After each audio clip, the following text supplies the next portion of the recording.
거울에 대해서 알아보도록 하겠습니다. 거울과 렌즈의 가장 큰 차이점은 무엇일까요?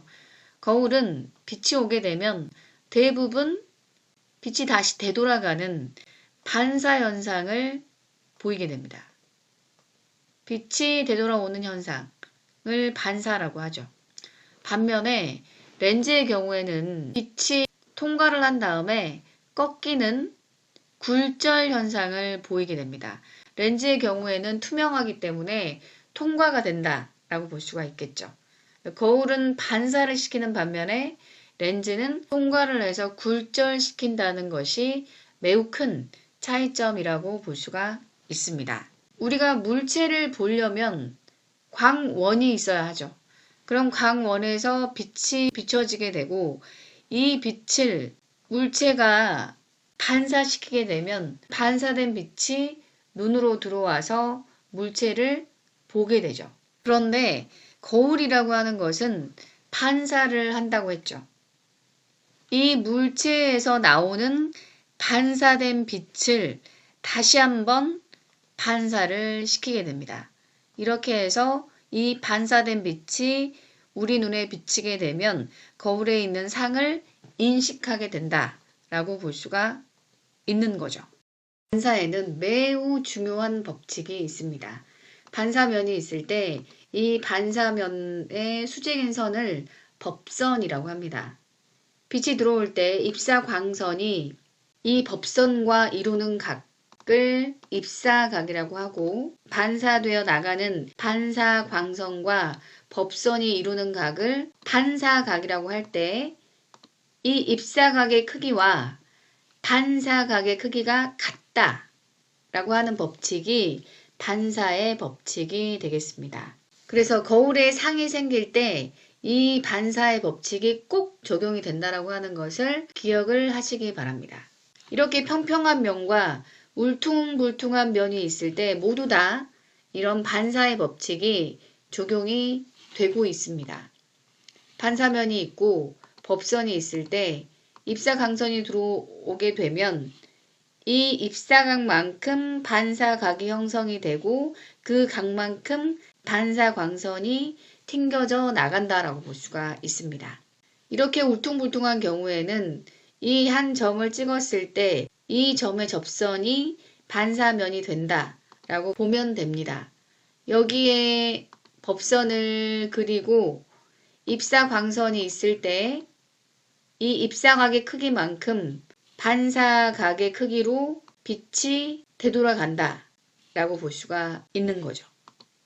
실험을 해보게 되면 이렇게 거울에 레이저 빛을 쏘였을 때 이 반사면에 법선이 있고 이 입사광선이 들어온 입사각만큼 반사광선이 반사각을 갖고 되돌아간다 라고 볼 수 있습니다. 그래서 이 입사각과 반사각의 크기는 같다고 볼 수 있습니다. 거울에 비친 물체의 모양, 이것을 상이라고 하죠. 상이 어떻게 형성이 되는지 이 상의 작도 방법을 알아보도록 하겠습니다. 이 상의 작도를 이해하려면 몇 가지 용어를 정확하게 알고 있어야 합니다. 예를 들어 이 오목골이라고 볼 수 있는데 오목하게 보이죠? 이 안쪽이. 오목골의 이 부분을 호로 해서 만들어지는 원을 그리게 되면 이런 모습을 하게 됩니다. 이 거울은 이 구의 한 일부분이 되는 것처럼 보이죠? 이랬을 때 이 구의 중심을 구심이라고 말을 합니다. 그리고 오목거울의 경우에는 반사가 일어날 때 이것이 반사면이 되고 거기에 법선을 세우게 되면 이게 입사각이 되겠죠. 그러면 반사각은 입사각만큼 안으로 형성이 돼서 들어오겠죠.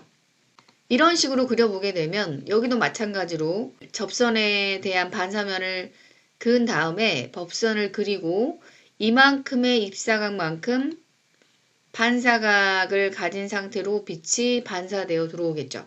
여기는 거울의 중심이라고 볼 수 있는데 이 부분은 반사면과 거의 직각인 상태로 들어온다라고 볼 수 있기 때문에 그대로 다시 반사되어 나가겠죠.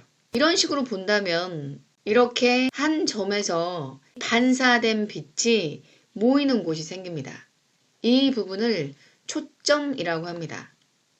초점은 이 구심과 이 거울의 중심, 이 거울의 하나의 중심이라고 볼 수가 있습니다.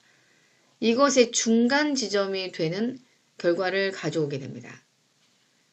그리고 이렇게 구심을 지나는 선, 이 중심선을 광축이라고 합니다. 빛광자를 쓰게 되죠. 여기 부분이 거울의 중심이라고 볼 수가 있습니다. 그러면 상의 작도를 할 때 간단하게 먼저 보면 이게 반사면이 되겠죠. 풀이 이렇게 있을 때 이 풀에서 반사된 빛이 거울로 가겠죠. 사방으로 퍼지니까. 그 중에 몇 개의 선을 한번 그어보도록 하겠습니다. 이 반사면에 직각으로 들어간 빛은 그대로 다시 반사되어 나오겠죠. 물체라고 하는 것은 매우 많은 점들의 결국 모임이라고 볼 수가 있겠죠. 그래서 한 점에서 빛이 여러 개가 나오고 있는데 그 중에 한 2개만 그려본다면 이 빛의 경우에 반사면에 들어오면 이 법선에 대해서 이 부분이 입사각이 될 테고 이만큼 반사각을 형성하면서 튕겨 나오겠죠. 반사광선이 이 부분과 이 부분이 될 텐데 반사된 광선이 서로 만나고 있지 않으면 연장선을 그어서 만나는 점, 이 점이 우리 눈에 보이는 상이 된다라고 볼 수 있습니다. 또 다른 점을 한번 해볼까요? 여기 부분에서 반사된 빛은 이 부분이 직각이기 때문에 이것 또한 반사광선은 왔던 길로 다시 돌아가겠죠. 또 하나의 점을 찍어서 한번 봤을 때 이 부분에 대한 반사광선은 어떻게 될까요? 법선을 그리고 이 직각에 대해서 이 입사각만큼 이 맞은편에서 반사되어 나오겠죠.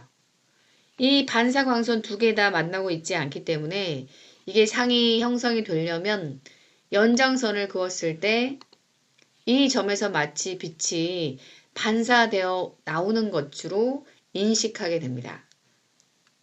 좀 더 구체적으로 이 상이 어떻게 형성이 되는지 원리를 살펴보도록 하겠습니다. 상을 작도할 때는 중요한 포인트를 한번 잡아보자면 같은 점에서 나오는 광선 2개를 그려보면 이 물체의 상이 어떻게 만들어질지를 알아낼 수 있습니다. 같은 점, 여기 불꽃의 끝점을 한 점으로 잡고 2개의 광선을 그어보도록 하겠습니다. 첫 번째는 광축의 나란한 빛. 이 광축의 나란한 빛의 경우에 이 거울면을 만나게 되면 반사되어 나오겠죠. 반사되어 나올 때 이 접선에 대해서 법선을 그리게 되면 이 입사각만큼 반사된다라고 볼 수 있습니다.